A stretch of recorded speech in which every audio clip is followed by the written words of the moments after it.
Hello friends, नमस्कार। स्वागत है मेरे चैनल इन्वेस्टमेंट योगी पर। फ्रेंड्स, अगर आप चैनल पर नए हैं तो इस चैनल को सब्सक्राइब करिए, बेल आइकन दबाइए और उसके बाद नोटिफिकेशन में ऑल का बटन जरूर दबाइए ताकि आपको मेरे नए नए वीडियोस के नोटिफिकेशन हमेशा मिलते रहें। तो आइए इस वीडियो को शुरू करते हैं। फ्रेंड्स, इस वीडियो में बात करेंगे A1 एसिड लिमिटेड के ऊपर। इस वीडियो में इस कंपनी के कंप्लीट जो टेक्निकल्स हैं और फंडामेंटल्स हैं उस पर बात करेंगे और ये जानने की कोशिश करेंगे कि क्या ये स्टॉक अभी तक के परफॉर्मेंस के बाद आगे और ऊपर जाने की तरफ है या फिर ये स्टॉक अवॉइड की श्रेणी में आता है। फ्रेंड्स, मार्केट कैपिटलाइजेशन मात्र 373 करोड़ रुपए, यानी कि ये जबरदस्त रिस्क की कंपनी है। 74 के पीई मल्टीपल पर ट्रेड कर रही है, महंगी है। आरओसी आपका जो है 15% है और इंडस्ट्री पीई जो है वो है 24 रुपए। तो यानी 24 के पॉइंट ऑफ व्यू से आप देखिए तो 70 सीधे सीधे यहां पर ये स्टॉक महंगा है। एक पॉइंट ये नेगेटिव फिलहाल एक फंडामेंटल से निकल करके आ रहा है। पीई रेशियो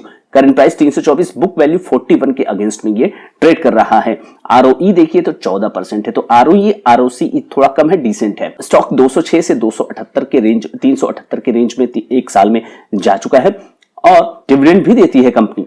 तो आप यहां पर देखिए, ये कुछ फंडामेंटल्स मैंने आपको प्रस्तुत किए। A1 acid is engaged in wholesale trading of acid and chemicals and it is also in the business of transportation. तो होलसेल ट्रेडिंग करती है कंपनी, मैन्युफैक्चरिंग नहीं करती। कंपनी जो है एसिड और केमिकल का व्यापार करती है। Company deals in number of acids and chemicals manufactured by leading companies, यानी कि लोगों का ये मैन्युफैक्चरर से लेती है केमिकल्स और उनको सेल करती है। It currently trades in nitric acid, hydrochloride acid, sulphuric acid, methanol, ethyl acetate, formic acid, calcium carbonate और टेक्निकल ग्रेड यूरिया। और कंपनी का जो रेवेन्यू स्प्लिट की बात करेंगे तो केमिकल बिजनेस से कंपनी को 96% रेवेन्यू आता है और 4% उसके ट्रांसपोर्ट बिजनेस से आता है। कंपनी के क्लाइंटेल की बात करेंगे तो कंपनी के जो क्लाइंटेल है वो लीडिंग कंपनियां हैं, केमिकल कंपनियां हैं, जैसे कि IOL chemicals, GNFC, Bodal chemicals, Jai chemicals, Nirma, वेल्सबर्न, JSW एनर्जी और SR। Friends, liquid chemical transportation की बात करें तो कंपनी provides liquid chemical transportation facilities to its customers through its owned fleet of tankers. Company के पास जो टैंकर्स है इससे कंपनी ये काम करती है।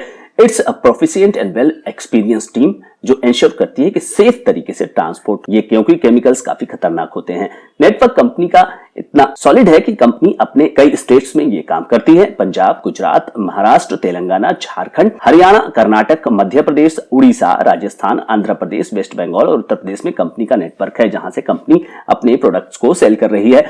Products of company are provided to customers on demand basis and as and when the demand arises। Company के प्रोडक्ट्स जो है वो प्रोवाइड कर दिए जाते हैं, सप्लाई कर दिए जाते हैं। The product is procured from the suppliers including companies like Gujarat Narmada valley fertiliser यानी GNFC, Gujarat state fertilisers, GSFC, इनसे ये प्रोडक्ट खरीदते हैं। इंडाल्को से खरीदते हैं, निर्मा, SRF की, इन सब से ये प्रोडक्ट खरीद करके सेल करते हैं। कंपनी ने अगस्त 2021 में मेसर्स A1 सुरेजा इंडस्ट्रीज में 45% की हिस्सेदारी ली थी। वहीं दूसरी तरफ कंपनी ने अगस्त 2021 में बोनस शेयर भी 3:20 के रेशियो में दिए थे। फ्रेंड्स, अब इस कंपनी के क्वार्टरली रिजल्ट्स पे ध्यान देते हैं। दिसंबर 2022 के क्वार्टर में कंपनी ने 79.03 करोड़ रुपए बेचे, जो कि पिछले साल दिसंबर के तुलना में कम थे। पिछले साल दिसंबर 21 में कंपनी ने 84 करोड़ 79 लाख रुपए का सेल किया था, जो कि डाउन था। अगर आप देखें पिछले क्वार्टर में तो वहां पर 86 करोड़ था। तो सेल जो है आपको क्वार्टर ऑन क्वार्टर और ईयर ऑन ईयर दोनों ही यहां पर डाउन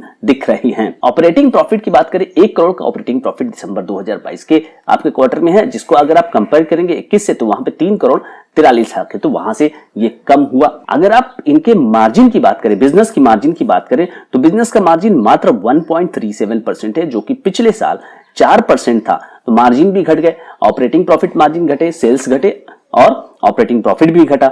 नेट प्रॉफिट में अगर आप देखें तो केवल 19 लाख रुपए कंपनी का है नेट प्रॉफिट, जो कि पिछले साल 2 करोड़ 61 लाख रुपए था। तो आप ये देखिए कि इसमें अदर इनकम क्या है। तो अदर इनकम 80 लाख रुपए से यहां पर आपको दिख रहा है, तो उस हिसाब से 19 लाख रुपए टैक्स काटने के बाद इनके पास बचता हुआ नजर आ रहा है। EPS 17 पैसे का है, जो कि पिछले साल इसी क्वार्टर में 2 रुपए 27 पैसे था। तो यानी कहने का मतलब है कि 2 रुपए 27 पैसे, फिर हुआ 2 रुपए 16 पैसे, फिर 2 रुपए 3 पैसे और 2 पैसे, और अभी इंप्रूवमेंट हुआ 17 पैसे का। क्योंकि यहां पर कंपनी का, अगर आप ईपीएस की बात करें तो यहां अदर इनकम में कंपनी ने उसको जोड़ते हुए यहाँ परफॉर्मेंस देने की कोशिश की है। फ्रेंड्स, अगर मार्च 2015 से उपलब्ध आंकड़ों की बात करें तो 97 करोड़ का जो सेल्स था कंपनी का इस समय मार्च 2022 में पिछले साल 310 करोड़ का हुआ। तो यहाँ आपको एक वृद्धि दिख रही है साल दर साल, लेकिन आप देख सकते हैं कि मार्च 2016 में ये 85 करोड़ रुपए था। उसके बाद लेकिन लगातार कंपनी के जो सेल्स है वो आपको बढ़ते हुए नजर आए हैं। अब अगर आप ऑपरेटिंग प्रॉफिट मार्जिन की बात करें तो ऑपरेटिंग प्रॉफिट मार्जिन के फ्रंट पे कंपनी को यहाँ पे केवल 2 से 3% की ऑपरेटिंग प्रॉफिट मार्जिन हो रही है। इस फ्रंट पे अगर कंपनी इंप्रूवमेंट कर लेती है तो ये कंपनी एक अच्छी कंपनी में और अच्छी कंपनी में तब्दील हो सकती है। नेट प्रॉफिट कंपनी को सालाना आधार पे पिछले साल हुआ था 6 करोड़ और उसके पिछले यानी कि मार्च 2021 के फाइनेंशियल ईयर में 3 करोड़ हुआ था। तो कुछ ज्यादा खास कंपनी का आपको नेट प्रॉफिट होता हुआ नजर नहीं आ रहा है। लेकिन देखिए, क्योंकि ये एक माइक्रो कैप कंपनी है तो माइक्रो कैप कंपनी क्यों है, तो क्यों है तो आपको जवाब साफ है। ऑपरेटिंग प्रॉफिट मार्जिन यहाँ पे बहुत कम है, आपको यहाँ पे गिरता हुआ सेल्स भी दिख रहा है। सेल्स उतना नहीं गिर रहा है, हाँ ठीक है, एक दबाव में सेल्स है, लेकिन आप फेवरेबल अगर पॉइंट की बात करेंगे तो ईपीएस जो है कंपनी का पॉजिटिव है।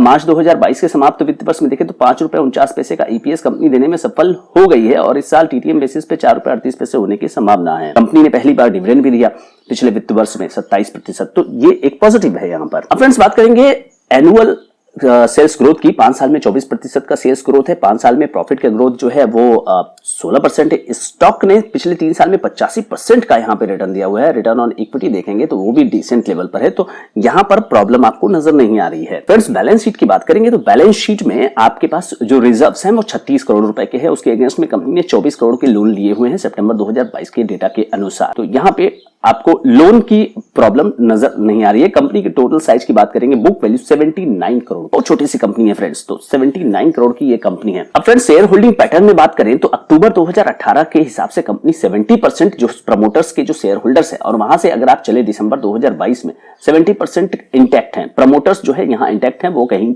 नहीं यहाँ जा रहे हैं। लेकिन एक सबसे इंपॉर्टेंट बात, यहाँ पे FII 2.85% से यहां दिसंबर में एंट्री लेते हुए नजर आए हैं। 27% जो है, पहले 30% ये हुआ करते थे, देखिए लगातार 30% तो FII यहां पे पब्लिक की होल्डिंग कम होते हुए वही चली गई FII के पास। अब फ्रेंड्स, अगर आप FII की बात करें तो ये जो FII यहां पे इन्वेस्टेड हुई है उसका नाम है एलेरा इंडिया अपॉर्चुनिटी फंड्स लिमिटेड। ये FII यहां पर आती हुई नजर आ रही है 2.85%। तो ये एक लेटेस्ट यहां पर डेवलपमेंट इस कंपनी के स्टॉक में आपको होता हुआ नजर आया। फ्रेंड्स, आई होप ये वीडियो आपको अच्छा लगा होगा। अगर ये वीडियो आपको अच्छा लगा तो इसको लाइक करिए, कमेंट करिए और इस वीडियो को ज्यादा से ज्यादा लोगों तक शेयर करना ना भूलिए। Thank you so much friends.